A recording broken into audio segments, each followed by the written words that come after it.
Para ASN dan pegawai pemerintah dengan perjanjian kerja atau P3K di daerah Kabupaten Pasaman belum terima THR.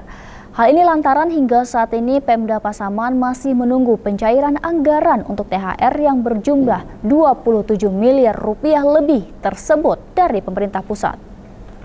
Hingga saat ini para ASN dan P3K di daerah Kabupaten Pasaman belum kunjung mendapatkan THR. Hal ini lantaran anggaran untuk THR dengan jumlah 27 miliar rupiah lebih ini belum dicairkan dari pemerintahan pusat. Teguh Supriyanto, PLT Sekda Kabupaten Pasaman menyampaikan, jika anggaran untuk THR ini sudah dicairkan oleh pemerintah pusat, maka hal ini pun akan segera didistribusikan kepada seluruh ASN dan pegawai P3K di daerah Kabupaten Pasaman. Sementara itu saat ini masing-masing SKPD sedang melakukan proses pergeseran anggaran untuk menyesuaikan komponen pajak terhadap THR. Karena pajak THR adalah dalam tanggungan pemerintah daerah. Sebelumnya Pemda Pasaman juga sudah menyelesaikan peraturan Bupati terkait dengan pembayaran THR, gaji 13 dan ke-14. Dalam hal ini, PLT Sekda Pasaman mengimbau kepada ASN dan P3K untuk bersabar menunggu pencairan dan tidak mudah terprovokasi oleh isu-isu yang tidak berdasar.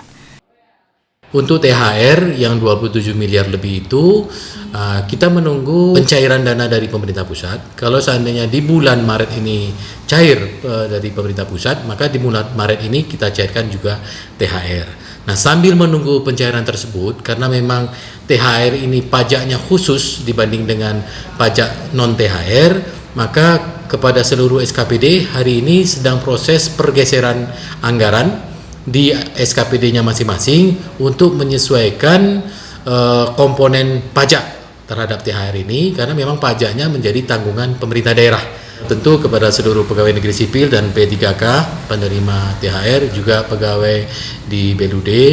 Nah, kita tetap menyikapinya dengan tenang, ya, tidak usah terpengaruh dengan isu-isu yang berkembang. Pemerintah daerah tetap memperhatikan kesejahteraan pegawai negeri sipil dan P3K yang ada di Kabupaten Pasaman. Dari Kabupaten Pasaman, Ega Satria, Padang TV.